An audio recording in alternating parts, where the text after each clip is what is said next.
aliénation et magie noire. Les asiles d'aliénés sont des réceptacles de magie noire, conscients et prémédités. Et ce n'est pas seulement que les médecins favorisent la magie par leur thérapeutique irascible et stupide, c'est qu'ils en font. S'il n'y avait pas eu de médecins, il n'y aurait jamais eu de malades. Car c'est par les médecins et non par les malades que la société a commencé. Ceux qui vivent, vivent des morts. Et il faut aussi que la mort vive. Il n'y a rien comme un asile d'aliénés pour couver doucement la mort et tenir en couveuse des morts. Cela a commencé 4000 ans avant Jésus-Christ. Cette technique thérapeutique de la mort lente. Et la médecine moderne, complice en cela de la plus sinistre et crapuleuse magie, passe ces morts à l'électrochoc ou à l'insulinothérapie afin de bien chaque jour vider ces haras d'hommes de leur moi et de les présenter ainsi vides, ainsi fantastiquement disponibles et vides aux obscènes sollicitations anatomiques et atomiques de l'état appelé Bardo. Antonin Artaud. Le 9 décembre 1945, Antonin Artaud écrit depuis Rodez à Henri Parisot. Il dénonce les armées d'envoûteurs qui de toutes parts le guettent pour faire irruption en lui, camper dans son esprit, parasiter sa chair, se nourrir de sa vie. Il dit ce que c'est que de porter en soi une telle armée, de ne trouver à l'intérieur de soi que l'enfer des êtres extérieurs à soi. Il dit, pire que la douleur, que l'éternel enfer, l'explosion de son véritable moi. Dans cette lettre du 9 décembre 1945, il délire. On peut appeler ça comme ça aussi. Il est le maître du réel. Le possible est ce dont il décide. L'infini lui obéit, car, dit-il, le réel comprend pas. En revanche, il est une chose qu'il sait, qui surnage dans ce naufrage, une vérité calme et limpide, à laquelle on sent lorsqu'il l'énonce qu'il peut, pour un instant au moins, s'arrimer. Je suis un grand poète et c'est tout.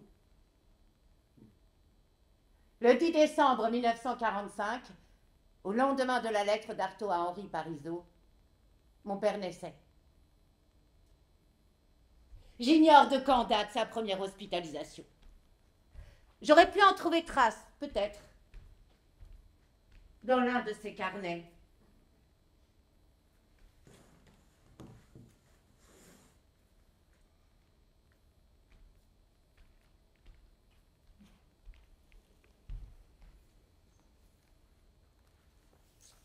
Agenda de cuir noir,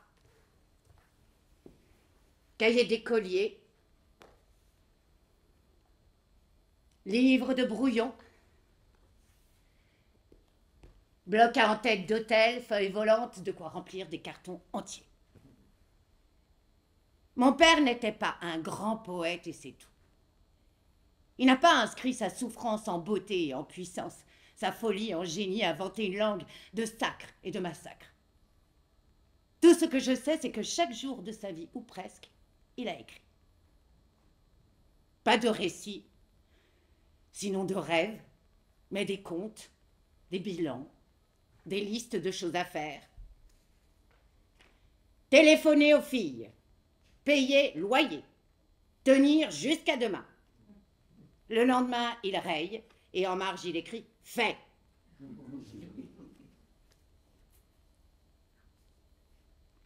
Reste ce texte.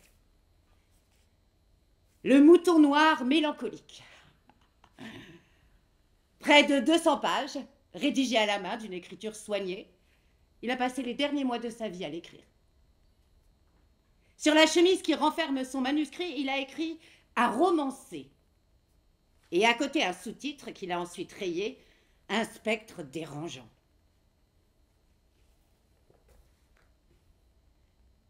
C'était sa maladie qu'il nommait ainsi. Mais peut-être songeait-il aussi à ce texte qu'il nous léguait à ma sœur et moi. Et redoutait-il de nous encombrer, de peser sur nous du poids le plus lourd. Ce spectre ne me dérange pas. Il m'accompagne.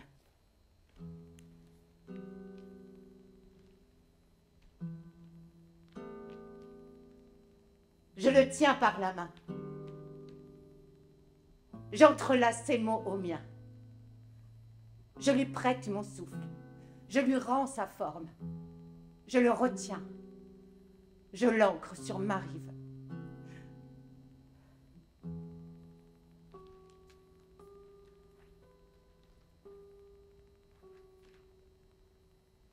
Bond! James Bond! Mon père voulait être James Bond. Parfois même, quand ça n'allait pas, il était James Bond. Dans ce cas, il mettait ses lunettes d'aviateur,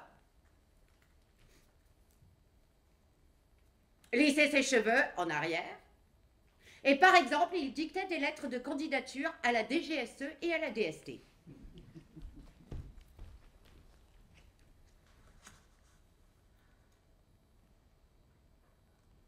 En août 1999, les cours et les examens ayant pris fin, je dictais 2 lettres de candidature à la DGSE et à la DST.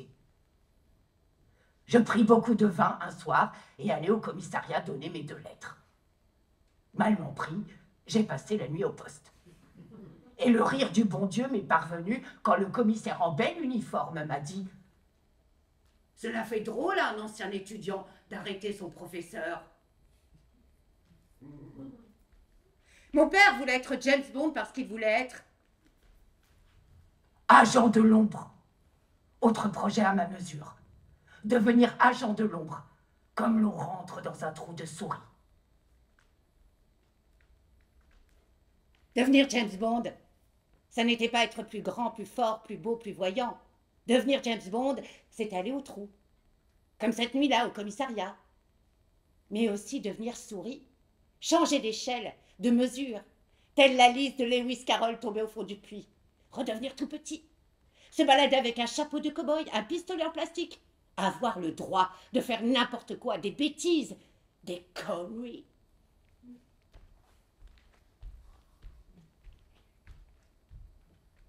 Une fois, je me souviens, c'était l'été. J'étais en vacances à l'île de Ré, enceinte de ma première fille. Et lui, dans une clinique de la région parisienne. C'était en tout cas ce que je croyais jusqu'à ce qu'il m'appelle un soir. Il a commencé par me dire de ne pas m'inquiéter, ce qui était toujours mauvais signe, puis qu'il était en Normandie, chez des amis et en bonne compagnie, puis qu'il envisageait de partir pour le Proche-Orient car Yasser Arafat avait besoin de lui. Il a raccroché. J'ai appelé la clinique, demandé à parler à la psychiatre qui le suivait. Elle m'a répondu que oui, il était sorti. Tout allait bien. J'avais sans doute mal compris avant de me conseiller de me calmer. Dans son manuscrit, voilà ce que ça donne.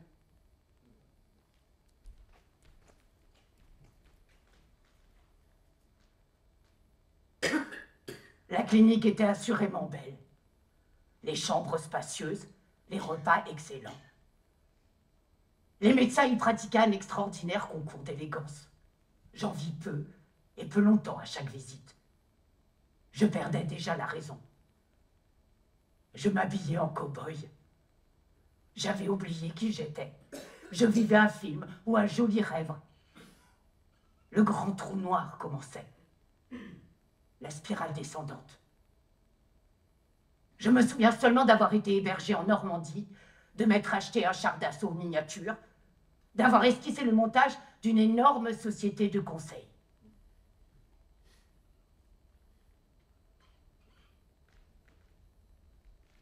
Je ne sais pas quand je me suis dit pour la première fois, mon père est fou.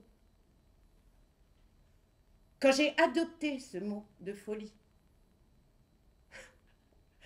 ce mot emphatique, vague, inquiétant et légèrement exaltant, qui ne nommait rien en fait, rien d'autre que mon angoisse, cette terreur infantile, cette panique où je basculais avec lui, un appel de lui, et tout cela, le jardin, le soir d'été, la mer proche, volait en éclats, me laissant seule avec lui, dans ce monde morcelé et muet qui était peut-être le réel même.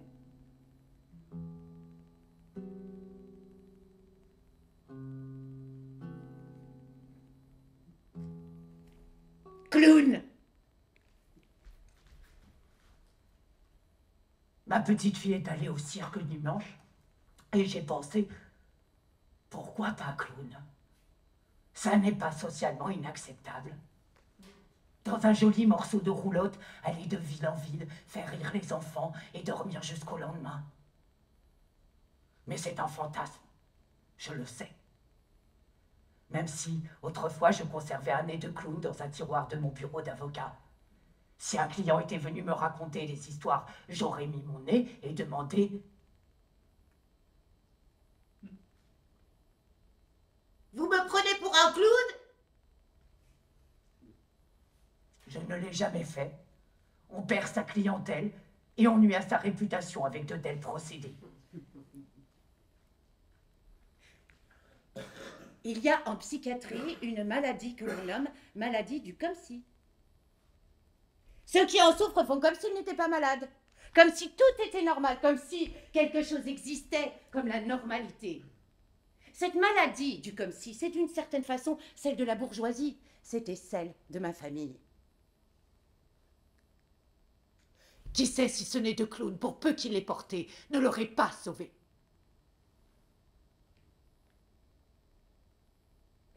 Quand j'ai appris que masque en latin se dit persona, j'ai aussitôt pensé à lui. S'il s'escrimait ainsi à jouer les grandes personnes, c'est peut-être que sous son masque il n'y avait personne. Et ces personnes-là, ça n'était pas l'anonymat salvateur et rusé d'Ulysse, mais un vide, une béance. S'il avait tombé le masque, alors on se serait peut-être aperçu que le roi est nu.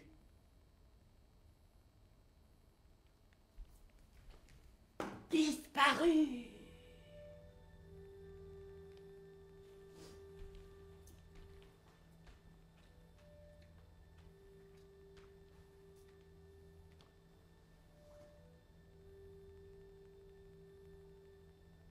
Quand mon père est mort, il avait déjà disparu depuis longtemps. Depuis longtemps déjà, il avait organisé sa disparition. Privé les siens de lui-même. Depuis longtemps déjà, on ne parlait plus de lui qu'en baissant la voix.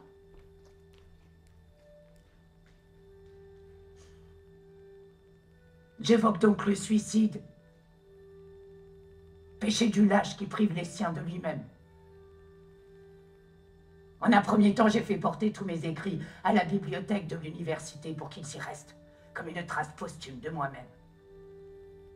En un second temps, j'ai dilapidé mon petit héritage, vite et sans plaisir. Puis j'ai arrêté mes cours dans une grande école de commerce, mes conférences à l'ENA, etc. Je marchais en pleine chaussée pour me faire écraser. J'allais contempler de nuit la Seine pour m'y jeter.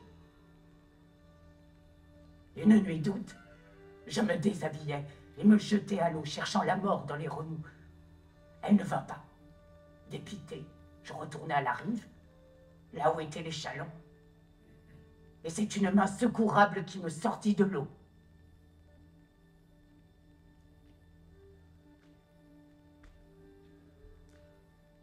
La dernière fois que je l'ai vu vivant, c'était dans un petit restaurant, près du Père-Lachaise, par une journée nuageuse de février. Ma fille voulait aller sur la tombe de son autre grand-père, mort une année auparavant.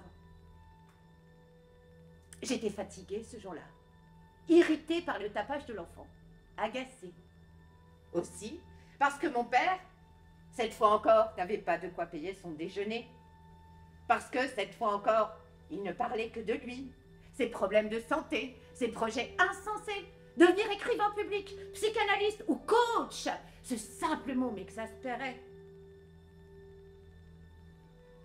De lui, ce jour-là, je ne conserve qu'un souvenir imprécis. Je n'arrivais pas à rester assise en face de lui, à être là, simplement avec lui. Peut-être a-t-il pensé ce jour-là que je l'aimerais mieux mort que vivant. Il nous a accompagnés jusqu'à la porte du cimetière, dans la lumière nuageuse et plombée. Je l'ai embrassé tendrement pour me faire pardonner ma mauvaise humeur. Je ne l'ai pas regardé s'éloigner.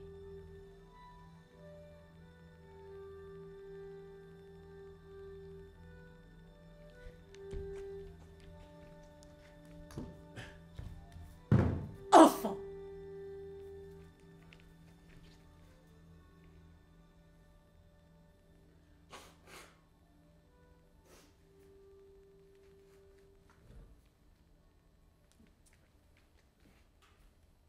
Mon père avait 5 ans. Mon père n'a jamais eu que 5 ans.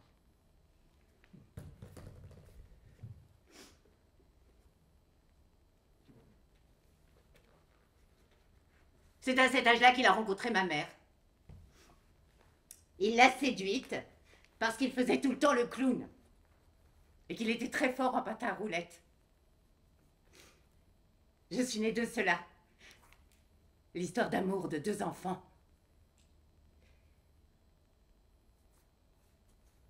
Ces 5 ans éternels, je les avais déjà dépassés quand on m'a fait ce récit.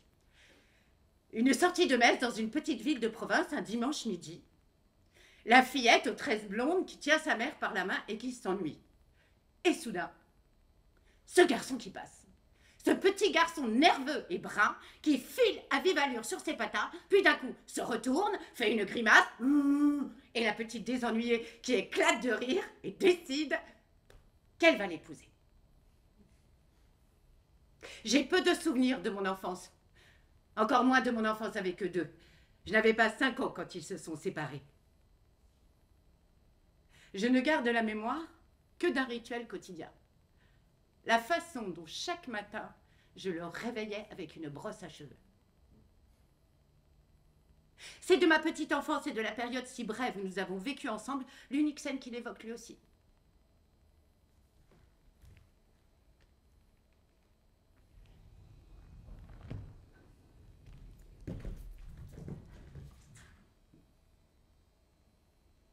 Quand je conduisais ma fille aînée à l'école, elle me réveillait avec une brosse à cheveux et me coiffait.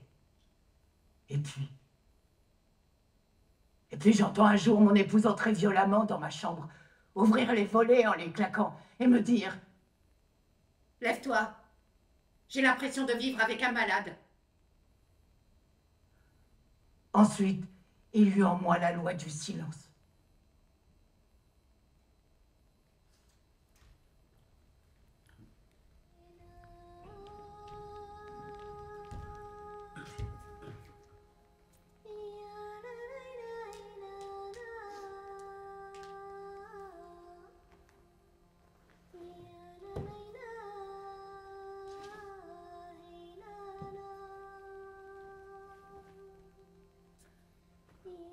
Flic!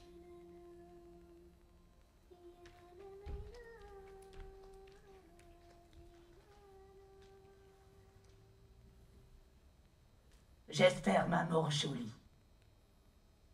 Une crémation. Une messe du souvenir avec peut-être quelques airs de musique. Un extrait du Dies Irae pour me faire pardonner mes colères exaltées.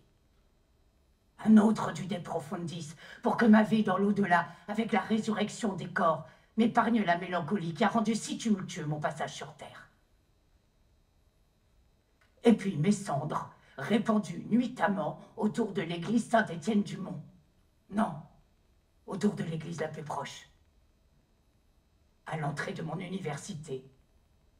Et un petit reste, si c'est possible, au Luxembourg, près de la fontaine Médicis.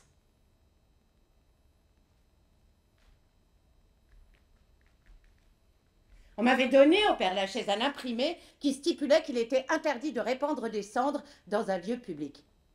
J'ai compris alors pourquoi mon père avait utilisé cet adverbe de procès-verbal nuitamment. Il connaissait l'interdit. C'était son métier. Mais il trouvait encore, depuis la mort, le moyen de le transgresser.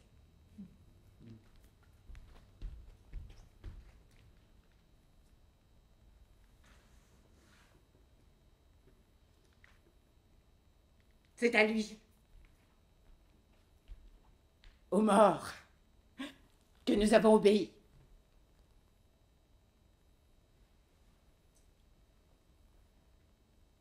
Le quartier latin était en état de siège. Les étudiants manifestaient contre le CPE. La Sorbonne était fermée, bouclée par les grilles, les rues envahies de CRS. Cette fièvre, ce désordre m'aidait, me portait. Et j'étais sûre aussi qu'il n'aurait pas été mécontent de prendre le large dans cette ère-là.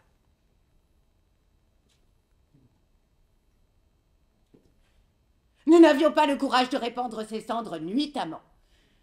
Nous avons échafaudé des scénarios. Par exemple, descendre la rue Soufflot à toute allure sur un scooter, l'urne fixée à l'arrière, et laisser les cendres s'échapper. Finalement, nous les avons transférées dans des enveloppes.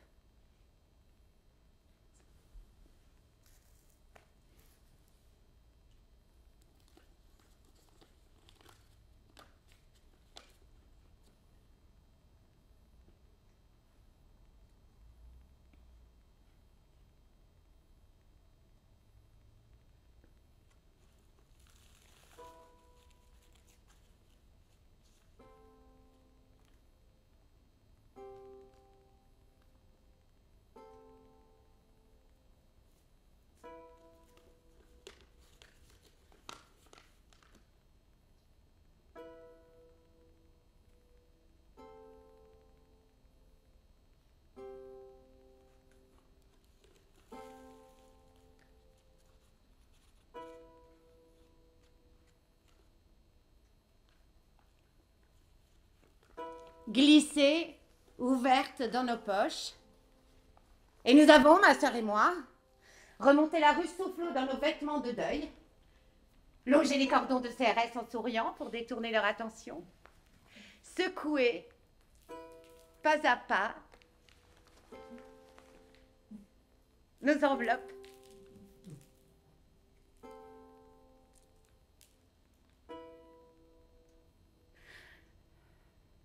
Un jour, il a cessé de faire semblant, de faire comme si. Il a accepté d'être dans sa famille le mouton noir, l'anomalie, renoncer à se mettre à l'unisson. Ses sœurs ont cessé de le recevoir, puis de lui parler. Elles l'ont laissé tituber dans les rues de la petite ville où ils avaient partagé les mêmes jeux, les mêmes amis, dansé dans les mêmes surprises parties. Calfeutrés dans leur honte, quand une amie d'enfance leur racontait l'avoir croisé dans la rue, sale, ivre. Quand des voisins d'immeuble leur confiaient qu'il leur avait demandé de l'argent ou de quoi manger. Quand sa concierge s'est mise à l'appeler le fou. Ma concierge m'a appelé El Loco lors de ma dernière crise qu'elle ait balayé ses propres détritus. Sans compter ces histoires affreuses qu'il racontait à qui voulait l'entendre. Son père, réfugié chez sa sœur aînée, est mort seul dans une maison de retraite. Son beau-frère, dépouillant sa mère de ses bijoux sur son lit de mort. 60 ans d'efforts. Et voilà qu'il faisait tout voler en éclats. Que tout ce qu'elles avaient soigneusement tenu à l'écart, la pauvreté, la débauche, l'alcool, tout ce qui constitue à leurs yeux les qualités essentielles des autres, la racaille, les SDF, les Arabes et les Noirs, tout cela faisait irruption en lui et se donnait à voir au grand jour. Il était passé de l'autre côté. Il était passé du côté du désordre. Cette fois, c'était clair. Il n'était plus le flic, mais le voyou. Il n'était plus le bon, mais le truand. Il n'était plus le beau, mais le clochard. Pourtant, il continue à se chercher une place sur l'échiquier familial. Le fou du roi, l'idiot de la famille, qu'importe, pourvu qu'il y ait encore une appartenance, un lieu à occuper tout sauf le vide, le désert, la marche définitive. C'est dans la marche pourtant qu'il a tissé des liens, trouvé une famille transitoire.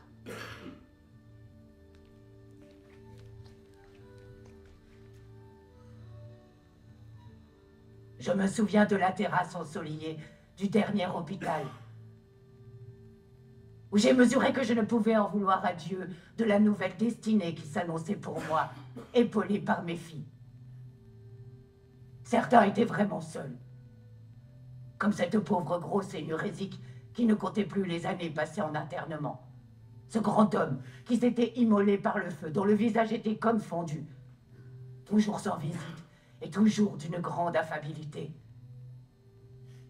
Sans oublier tous ces petits vieux que l'on dit fous, mais que seule leur inutilité sociale condamne.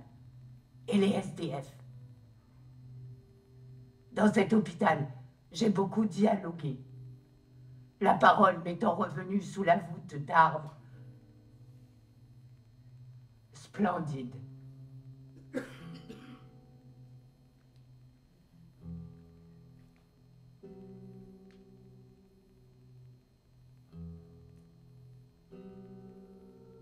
Gisant. Le téléphone a sonné. Le soir, je crois, tombait déjà.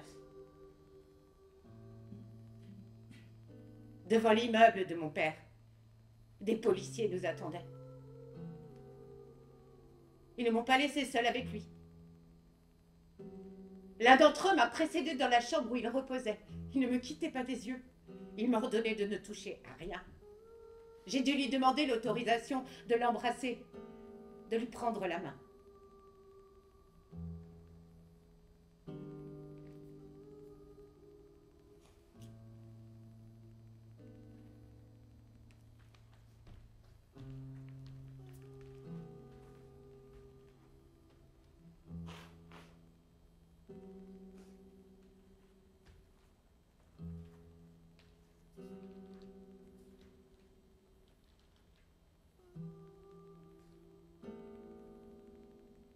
Dans la petite chambre blanche, déjà plongée dans la pénombre, mon père reposait, allongé sur son lit étroit, bordé comme un enfant. C'est quand je me suis penchée pour déposer un baiser sur son front lisse et apaisé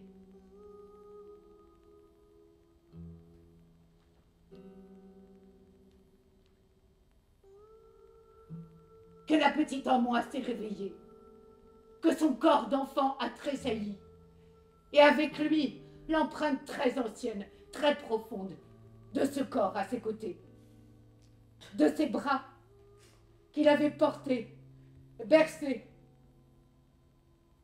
des épaules où elle se blottissait, de la main qui, au coucher, traçait des signes magiques sur son front pour l'accompagner dans le sommeil, pour la protéger de la nuit.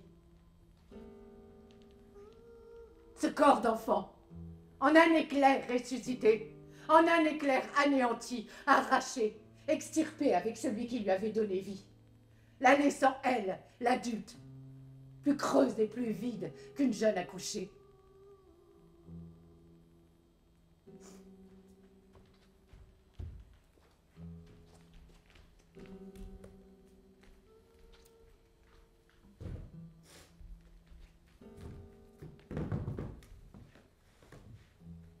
Hoffman. Dustin Hoffman. Ah. De profil, la ressemblance est stupéfiante.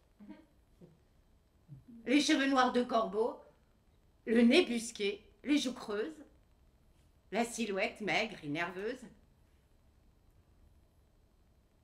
Et surtout cette espèce d'absence au monde. Dès les premiers plans du lauréat. Cette espèce de distance, cet écart, ce refus. Surtout ne pas faire comme les autres, ne pas devenir comme eux, les adultes bruyants et flétris. Restez là, tout fond de la piscine. Into the sound of silence. Plus tard, je le retrouve dans un autre film dont le titre, quand j'étais enfant, m'intriguait. Kramer contre Kramer. Je ne pouvais m'empêcher de penser à lui. De songer, face à ce père seul dans un appartement avec son enfant, que cela, il avait fait pour nous aussi.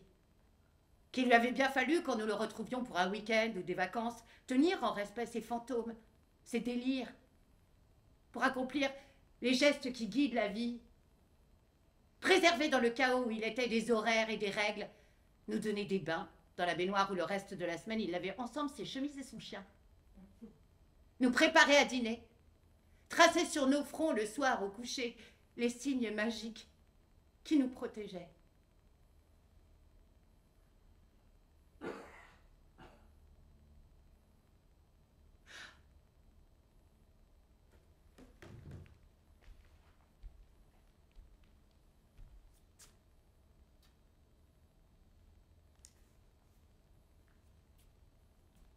Je me suis souvenu de ce qu'il m'avait dit un jour. Un homme, tu sais, n'a pas peur d'avoir des enfants. Il a peur de perdre ses enfants. Et j'ai éprouvé soudain ce manque où nous avions dû le laisser.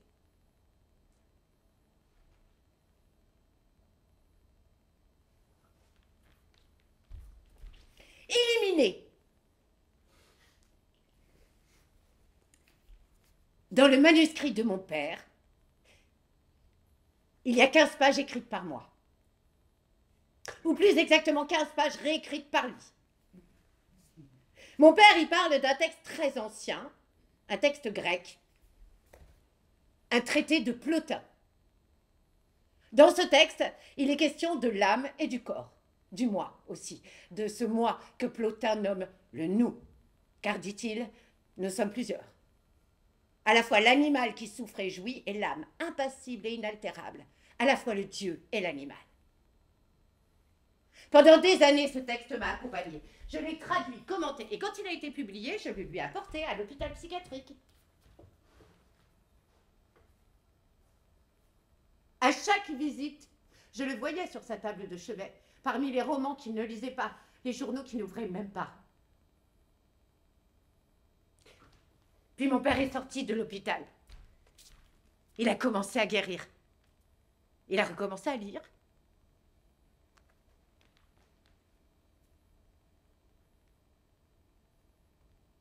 Un soir, au téléphone, il m'a dit « Je suis en train de lire ton Plotin. Tu sais, c'est passionnant. C'est exactement ça. On est plusieurs. C'est vrai. On ne sait pas qui l'on est. Même si dans le rêve, parfois, on les retrouve, ces autres moi. »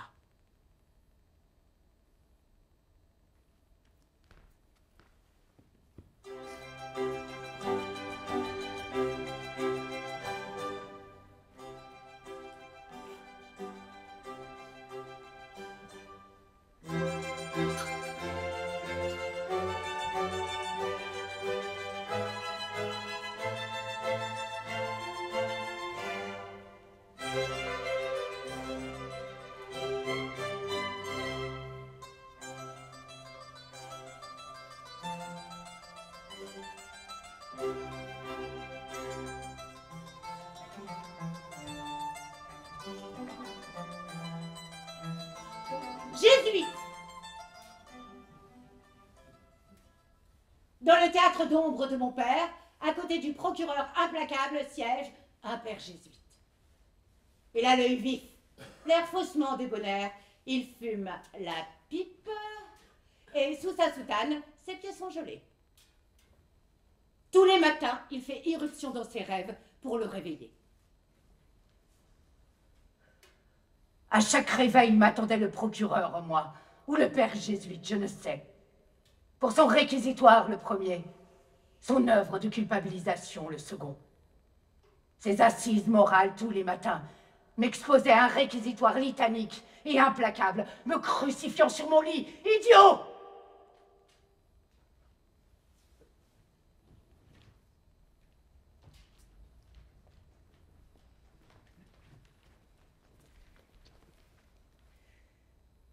Le père procureur ressemble à ce professeur de philosophie qu'il avait au collège Saint-Joseph de Reims.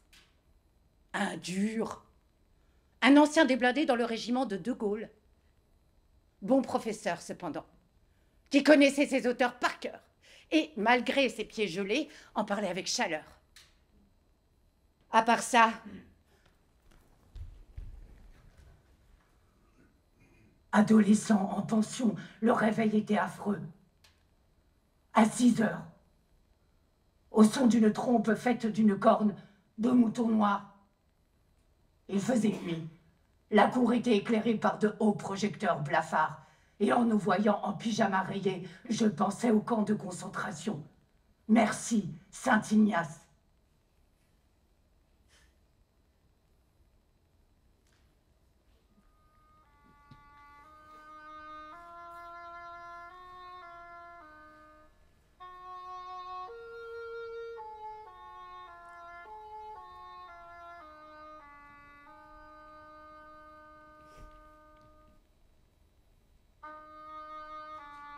Kabyle.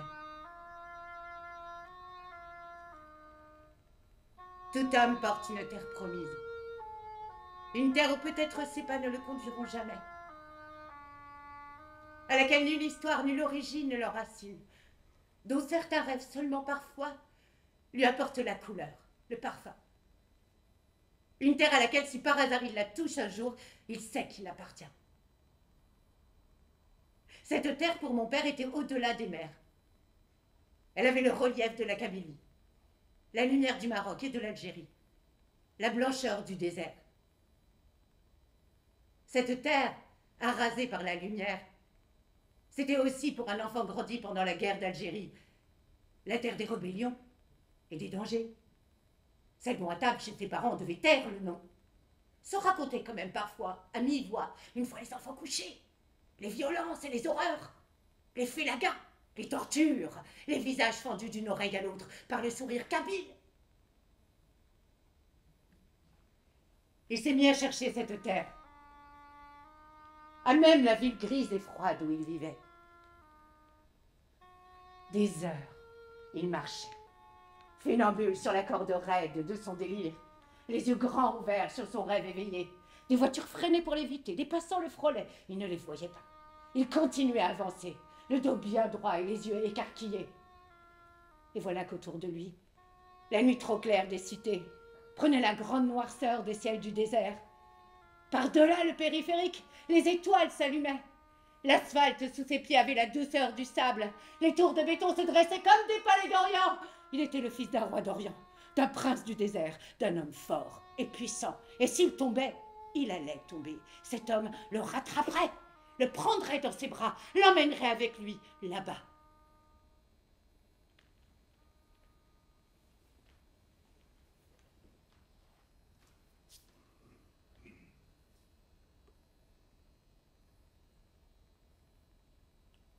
À la morgue, quand je suis allée lui apporter un costume et du linge propre, 3 garçons attendaient devant la porte.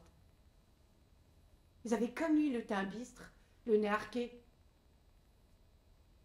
Ils fumaient une cigarette avec l'air de se chercher une contenance, solennels et gênés dans leurs survêtements de marque. Au guichet, je les ai entendus donner le nom d'une cité de la périphérie parisienne et celui de leur frère, mort jumeau de mon père.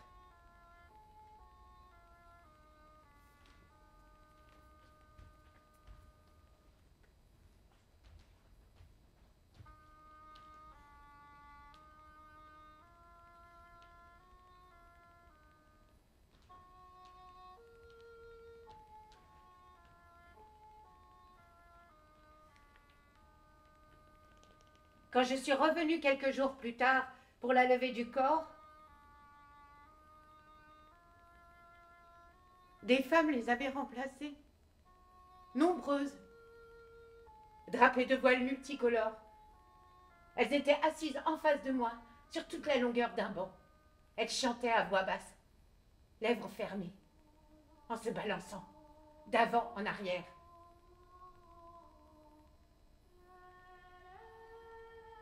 Ils sont partis ensemble, mon père et le jeune mort, accompagnés du même chant. C'est pourquoi je crois que mon père, peut-être, a été exaucé, que guidé par le jeune mort, porté par ce chant, il a enfin touché terre.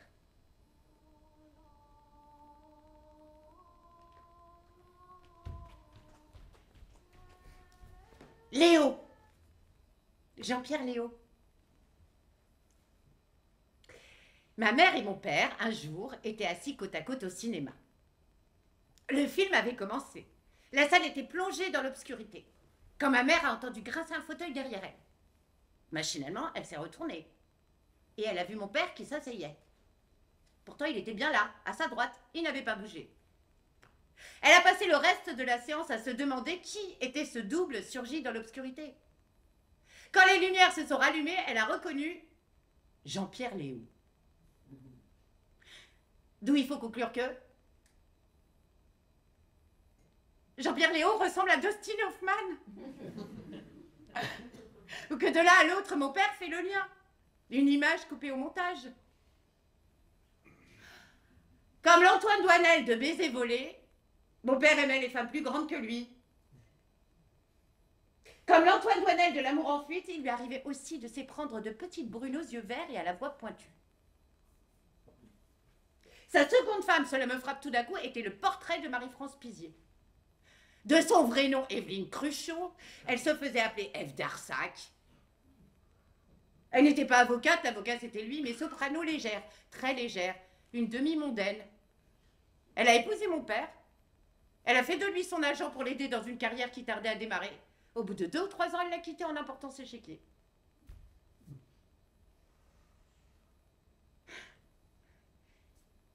Mais c'est dans Domicile conjugal que je le retrouve. Le jeune homme brun et nerveux, avec ses pulls étroits et ses vestes étriquées. Mais aussi la très jeune femme au visage de biche. Le petit appartement du 14e arrondissement.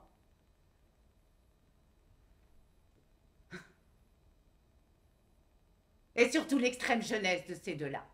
L'impression de 2 enfants qui jouent au papa et à la maman. Jeunes mariés en 68, ils ont tout raté. Ma mère tricotait en rêvant des écharpes pleines de trous pour les enfants qu'elle n'attendait pas encore. Quant à lui, il ne trouvait pas son rôle. Maître ou rebelle, il hésitait. Il avait 22 ans, mais il enseignait à Nanterre. Il n'a rien vu venir, mais alors rien du tout. Quand les événements ont commencé, il s'est baladé en spectateur à Assas, à la Sorbonne, au Panthéon.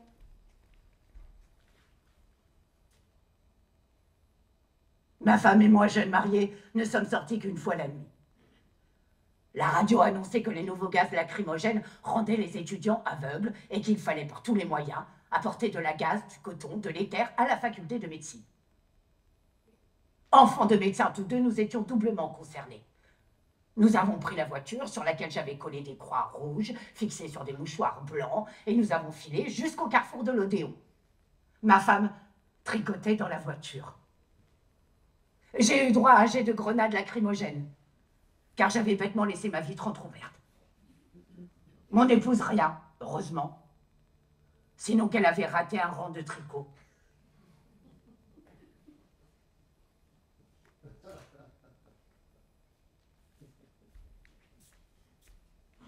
Mouton noir.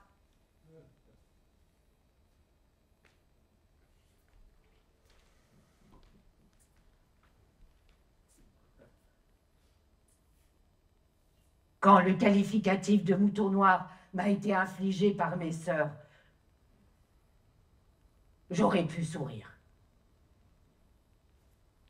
Je n'aime pas les bêtes moutons, ni leurs bêlements, ni ceux de Panurge. Assurément, je ne suis pas ainsi. Au contraire, On m'a tant conseillé autour de moi et durant toute ma vie de faire comme tout le monde que le symbole de l'animalité en moi n'est pas moutonesque. Et s'il s'agit d'un jugement moral sur ma noirceur d'âme, je m'inscris en faux.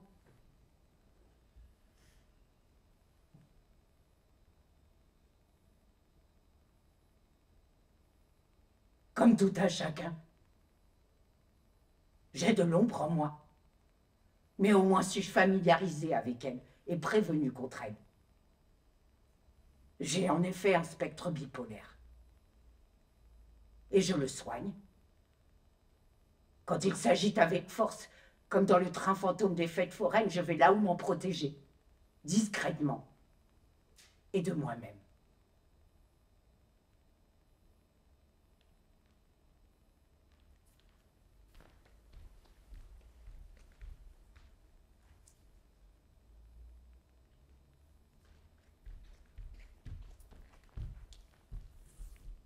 Napoléon. Napoléon du Grand Nord. De retour chez moi, après avoir dispersé ses cendres, j'ai tapé son nom sur Google. Un article s'est ouvert. François-Xavier Aubry, illustre inconnu. On y lisait l'histoire de l'homme que mon père aurait voulu être. Une histoire de bruit et de fureur, d'aventurier, d'explorateur, de grands larges et d'exploits, de gloire et de fracas. L'une de ces histoires que l'on raconte aux petits garçons pour les endormir, avec des cow-boys et des indiens, des bêtes fidèles et des ennemis farouches.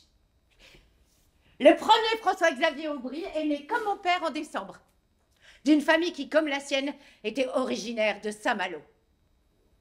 En mai 1843, âgé de 19 ans, il part. Il quitte le Québec pour Saint-Louis, Missouri. Il tente l'aventure du Far West. Il devient chef de convoi. Très vite, il s'enhardit. Monte non plus un, mais 2 convois par an.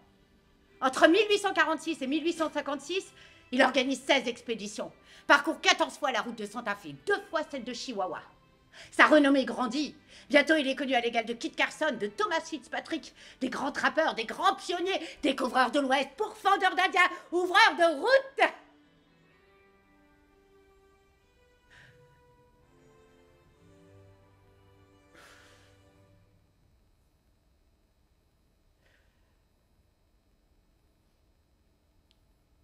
C'était le premier Noël après sa mort.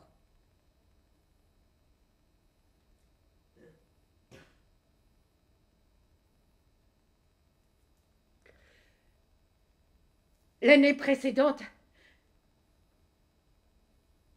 nous étions allés le chercher dans un hôpital de la région parisienne. Il avait obtenu une autorisation de sortie. Nous l'avions emmené déjeuner, manger un couscous dans le bistrot le plus proche. Il avait, je ne sais comment, réussi à trouver un cadeau pour ma fille, un barbe-à-papa en peluche rose. Le soir, comme chaque année, nous étions partis. Nous avions rejoint la grande maison de campagne au bord de la rivière, le feu de bois dans la cheminée, le sapin illuminé, cherchant, dans cette chaleur, dans cette lumière, à l'oublier, à nous consoler de cette peine qui pourtant était sienne. Il était seul à présent, dans la salle de télévision aux murs verts et au linoléum crasseux, seul au réveillon des fous, abandonné au bon cœur des infirmières, au rire fêlé, au sourire borgne des anormaux, des marginaux. Seul avec eux, qui mieux que nous l'entouraient, qui plus que nous peut-être lui étaient proches, les fous, dans les salles vertes des hôpitaux, les clochards dans leurs tentes, alignés sur les quais de Paris.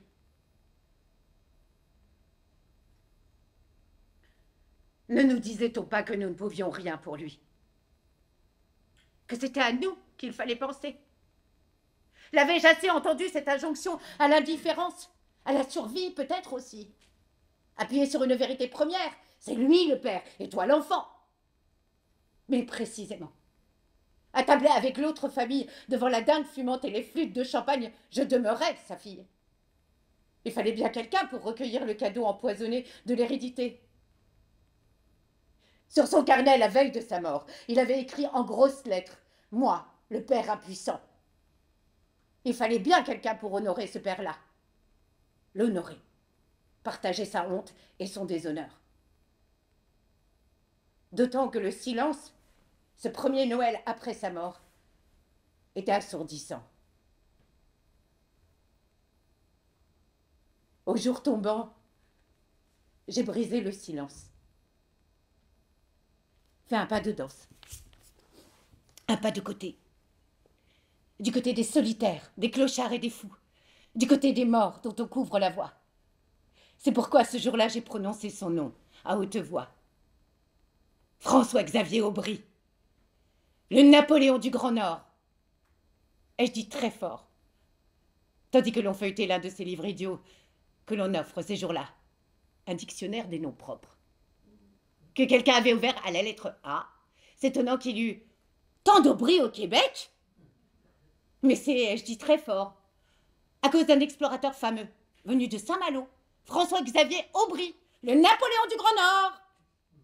Et le cercle de silence s'est refermé comme l'eau stagnante sur la pierre que l'on vient d'y jeter. Ils m'ont cru folle, peut-être. Ou maligne. Inventant cette anecdote saugrenue pour les mettre mal à l'aise, pour les déranger. Alors j'ai quitté la maison. Je suis sortie dans le jardin. Descendue au bord de la rivière. Et je lui ai demandé pardon. Du fond du cœur, pardon. Pardon une dernière fois d'avoir porté sa peine au lieu de l'alléger. D'en avoir souffert plutôt que de l'aimer. Pardon.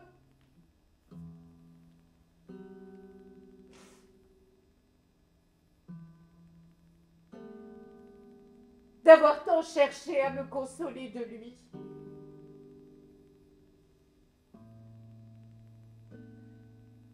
Obscur.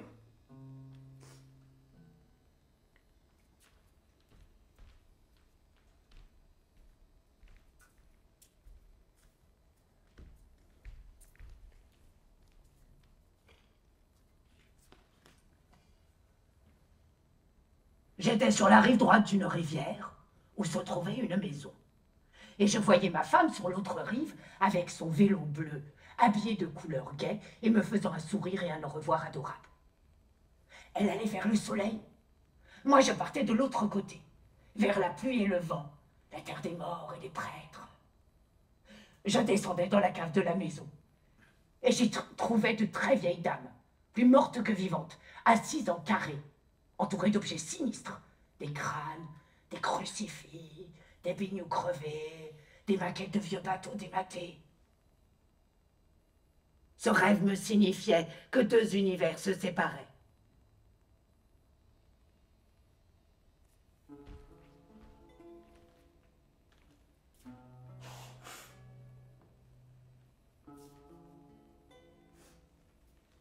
Nous avons grandi, ma sœur et moi, de part et d'autre de la rivière, entre l'ombre et la lumière, écartelés entre deux rives qui peu à peu s'éloignaient. Au début, l'écart n'était pas si grand, nous passions facilement de l'une à l'autre. Chaque été, à la fin du mois de juillet, nous quittions les grandes maisons de Provence pour le rejoindre en Bretagne.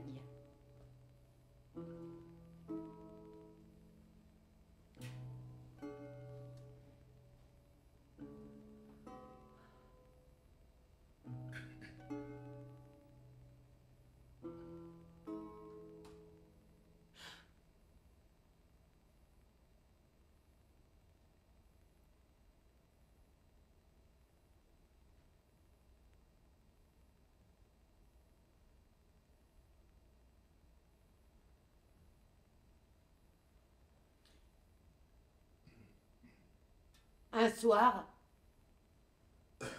nous étions déjà couchés, mais il faisait jour encore. Un jour humide, brumeux, qui sentait le varech et la fleur d'hortensia. Il s'est enfermé dans la salle de bain.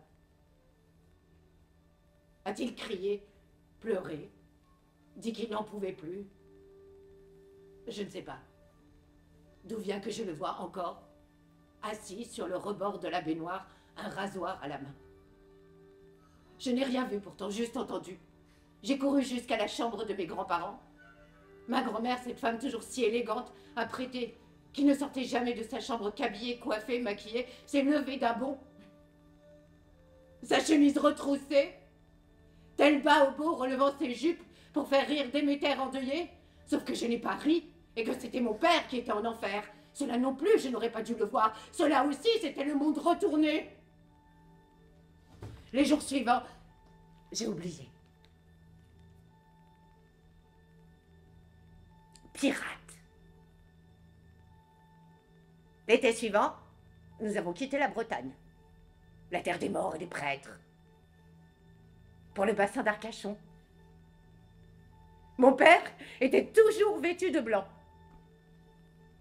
Et il allait pieds nus. Mais il revenait chez les vivants. C'est durant cette période qu'il a rencontré sa blonde et rieuse uruguayenne. Médecin et championne de karaté. Parlant plusieurs langues couramment, dont un français remarquable. Et dont le prénom d'origine persane signifiait « celle qui a libéré le pirate ». Je connus 3 années de bonheur avec ma belle amie. Hélas, les idées pirates du passé reviennent parfois à l'improviste.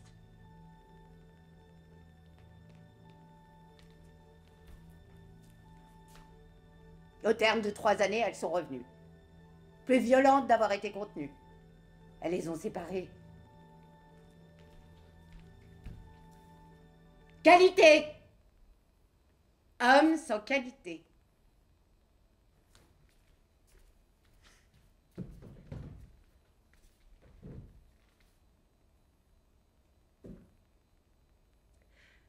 À la fin de sa vie, mon père voulait être rien. C'est-à-dire qu'il voulait être seulement. Ôter ses masques, dépouiller ses défroques, renoncer au rôle, au personnage que sa vie entière il s'était épuisé à incarner. Se défaire des qualités qu'il avait une à une revêtues, cherchant celles qui le définiraient, lui donneraient forme et contenu.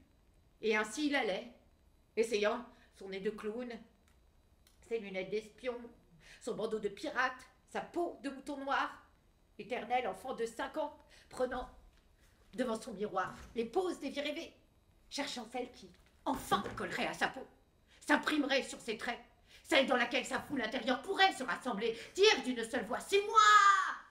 Mais il avait beau chercher, il ne trouvait pas, car ils étaient trop nombreux, les autres qui l'abritaient, trop nombreux à loger sous sa peau, à parler avec sa voix. C'était eux qui, à travers lui, tour à tour, disaient « Je... »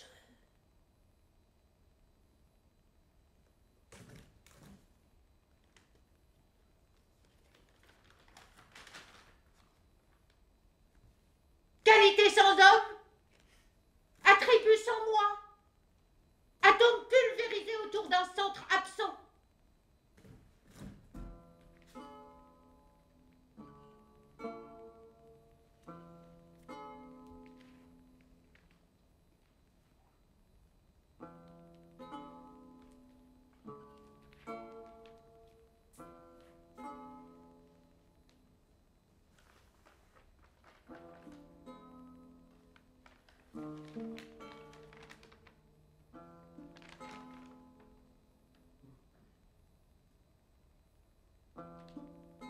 Revenant.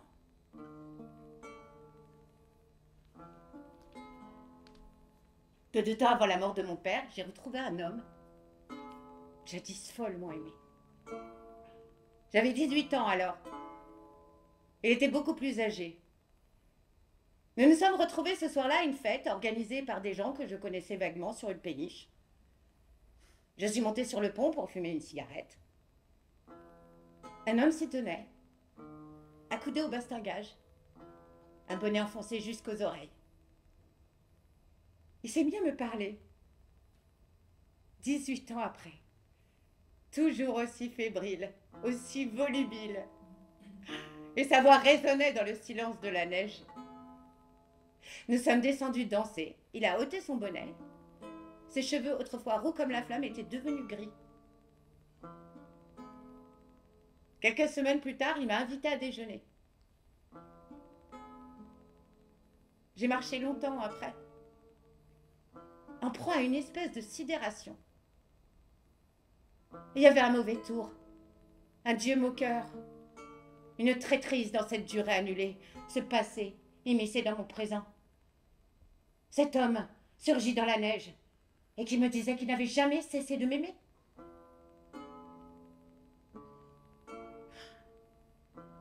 Comme si je n'avais pas dû, moi, pour grandir, le transformer en souvenir, survivre à la petite qu'il avait possédée, et qui, parce qu'elle n'était rien alors, que sa passion pour lui, s'était avec cette passion anéantie. Comme s'il ne m'avait pas fallu pour grandir, abandonner ces deux-là, la petite et son amant.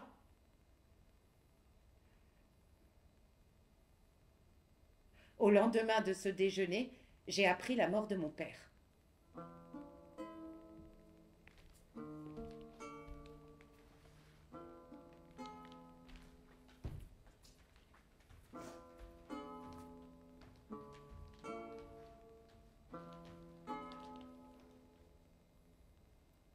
Elle remontait sans doute, nous ont dit les médecins, les policiers, à la veille. Elle l'avait pris pendant son sommeil ou juste à son réveil. Ainsi, je n'ai pu m'empêcher de penser que mon père était mort à l'instant où j'allais retrouver cet homme revenu du passé. Moi qui étais si éprise de signes, je ne savais plus si c'en était un, ni comment le déchiffrer.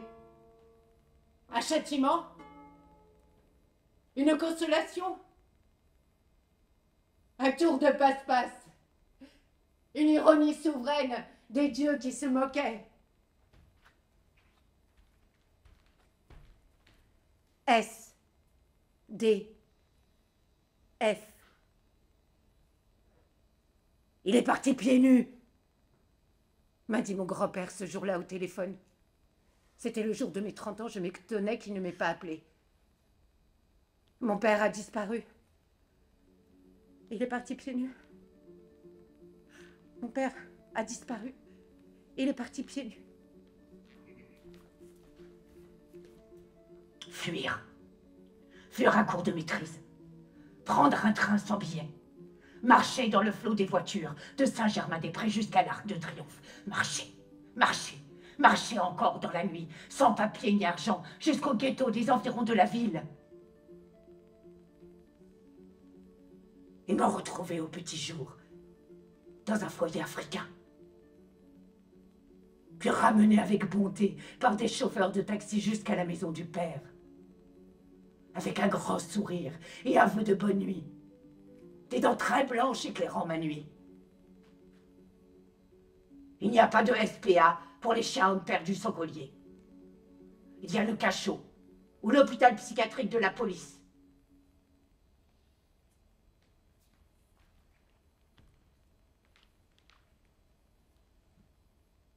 Pieds nus. Mon père passait de l'autre côté. Du côté de ceux qui sautent aux yeux et dont on détourne le regard. Les formes humaines allongées sur le trottoir, mais aussi ceux dont on ne veut rien savoir, passer les heures tardives où ils nettoient les bureaux et élèvent les immeubles. Les travailleurs, venus de cet ailleurs où l'on aimerait les renvoyer, comme un outil qui a trop servi. Ceux-là, quittant la maison du père, il allait les retrouver. C'est vers eux que ses pieds nus le portaient. Sans argent, sans papier, sans domicile. Et cette soustraction par laquelle on les désigne, cette privation devenue nom, signifiait sa nouvelle appartenance. Quelques semaines plus tard, il est retourné vivre en province, entre un grand appartement ouvert sur un jardin et la clinique psychiatrique située juste en face de l'ancienne maison de ses parents. Dans cette ville où je cherchais un refuge ou ma tombe, je ne sais. C'est un grand malade qui fut perçu ou aperçu, tandis que j'errais dans les rues avec sur la tête un chapeau à la Indiana Jones. Bref, demi-fou, demi-clochard, surtout le dimanche, où j'allais devant les lycées et les collèges ramasser les mégots.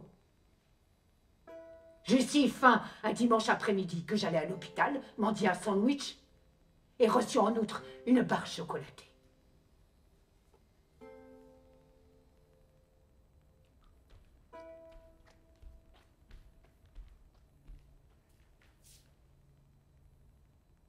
Traître.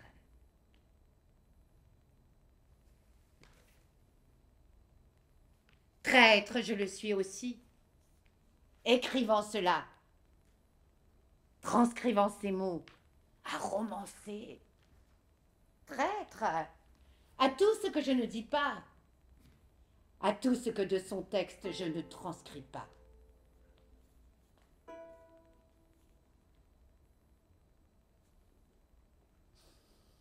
Utopiste. En sa qualité de juriste, mon père était spécialiste de la décentralisation, ce qui, à supposer que l'État ce soit le moi, manifestait une certaine cohérence.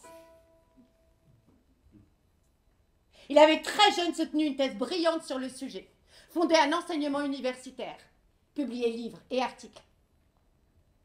Dans les dernières pages de son manuscrit, c'est celui-là, le juriste qui reprend la plume. Il esquisse point par point une nouvelle société. Une société des exclus, des fragiles, des inadaptés. Il imagine une ville où ils trouveraient leur place, des mairies qui seraient la maison de tous et où des élus siégeraient pour accueillir les fous.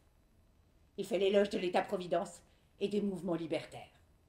Lui, l'ancien homme de droite, le gaulliste convaincu qui en mai 68 avait tant redouté la chienlit.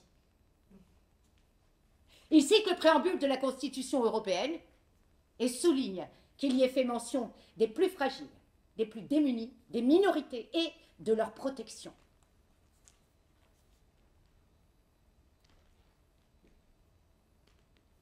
Ce sont là les éléments précurseurs d'un changement des sociétés que l'on souhaite mieux supportables pour ceux qui auront souffert jusqu'à la maladie des imperfections du système connu et subi ou de leur inadéquation à lui.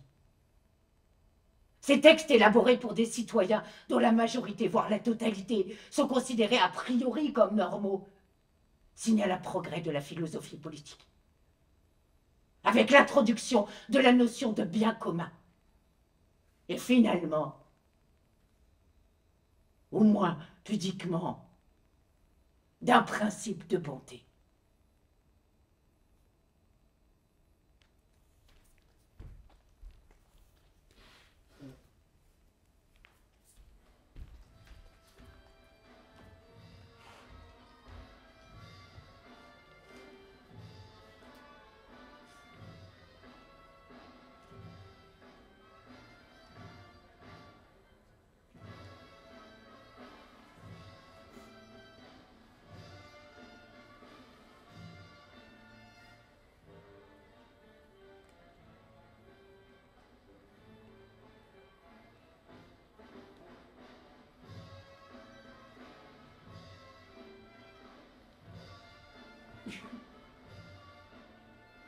Vide!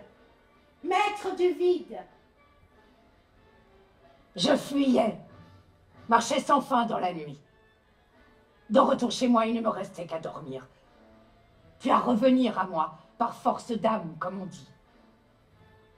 L'âme impassible dans le costume de Monsieur A, portant ruban, acceptant ma maladie et la fin qui y était inscrite.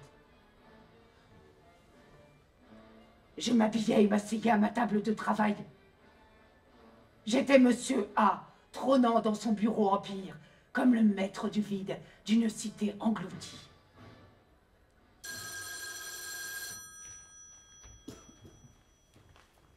W. Un souvenir d'enfance. Tu as oublié, Me dit-il. mais moi, je me souviens.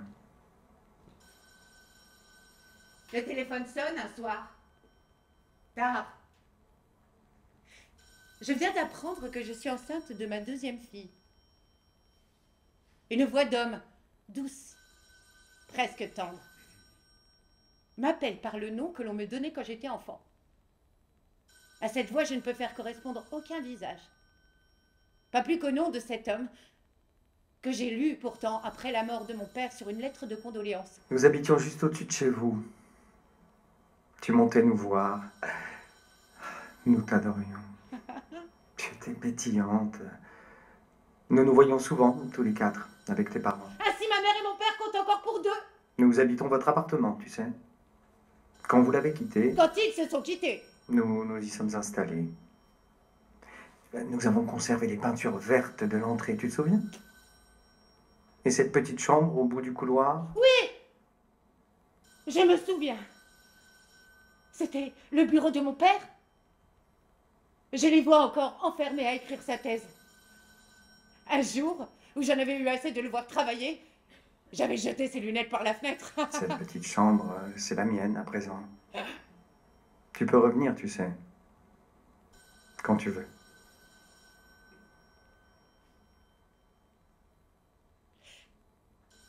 Je n'ai pas revu l'homme qui m'a parlé ce soir-là, ni répondu à son invitation. Mais à quoi bon? Puisque sa voix avait suffi déjà à me ramener chez moi.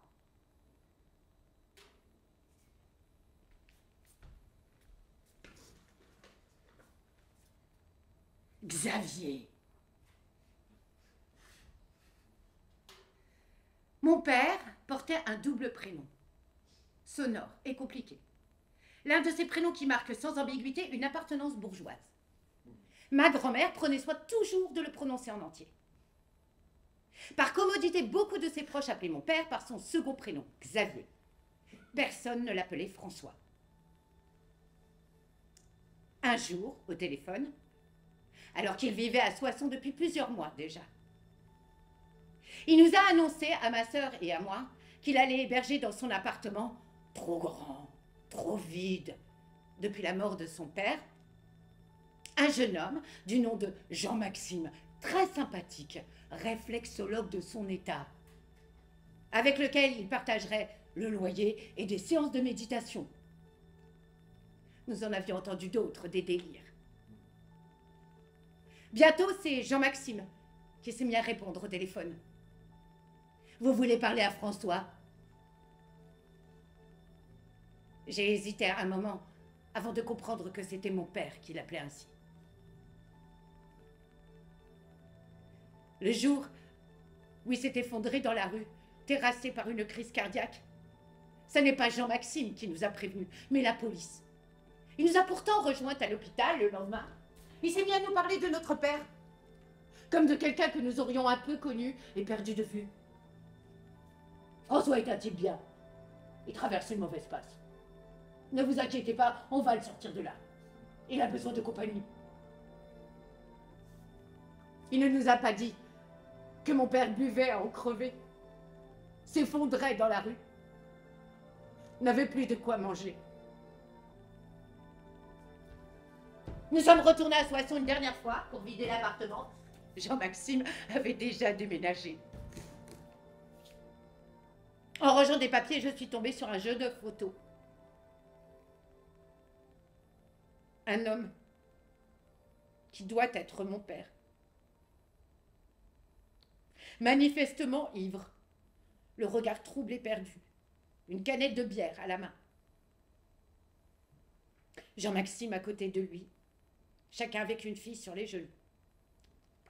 Au dos, un prénom, François, et une date, 31 décembre. Je ne sais pas qui a pris ces photos.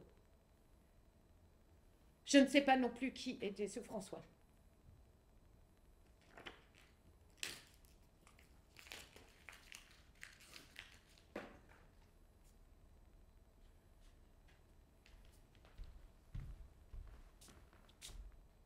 Y? Voici que les lettres s'épuisent. Cet ordre sans signification, où j'ai tenté d'enserrer son désordre et le mien.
Ce texte qu'il a laissé, je pourrais indéfiniment le reparcourir,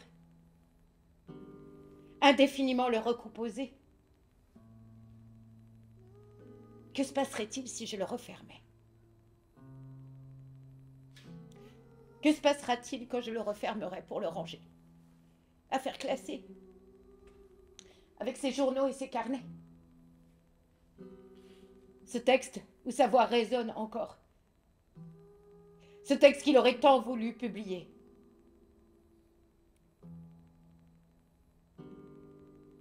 Redevenu lettre morte? Quel vide alors? Ce vide surgit il y a 3 ans, très exactement aujourd'hui. Ce vide, j'ai su aussitôt que j'allais y jeter des mots. Les siens, et puis les miens. Puis les deux ensemble, mêlés. Un pont fragile suspendu très haut sur l'absence, et qui m'y reconduirait. Un pont tressé de nos mémoires bifurquées, né pourtant de cet âge ancien et balbutiant où nos voix étaient assemblées. Telles les deux fourches du Y, jaillies d'un même tronc. Le Y, cette lettre que les Grecs utilisaient pour désigner le symbolon, les deux fragments d'un anneau brisé par un pacte d'amitié, et qui, ajusté, valait reconnaissance.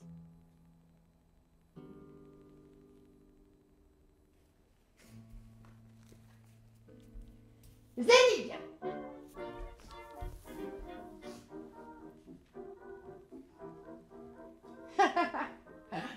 J'ai vu ce film quand j'étais enfant. Je me souvenais de l'homme caméléon. J'avais oublié que Zélie est fou. J'avais oublié les scènes à l'hôpital psychiatrique. Les camisoles et les blouses blanches. La psychiatre, jouée par Mia Farrow. Et le sens de cette folie, être comme les autres, pour s'en faire aimer. Je ne me souvenais que des fuites et des métamorphoses. Comme si la folie n'en était pas la clé. Pas plus peut-être qu'elle n'est celle de mon père. Ni de ce portrait. C'est impossible, le portrait. Mon père n'était pas comme les autres, il était des autres. Il ne voulait pas s'en faire aimer. Il cherchait en lui celui qu'il pourrait aimer. Tous l'habitaient simultanément. Le mouton noir et le Napoléon du Grand Nord. Le père jésuite et James Bond. Le flic et le traître. Le fou et le sage.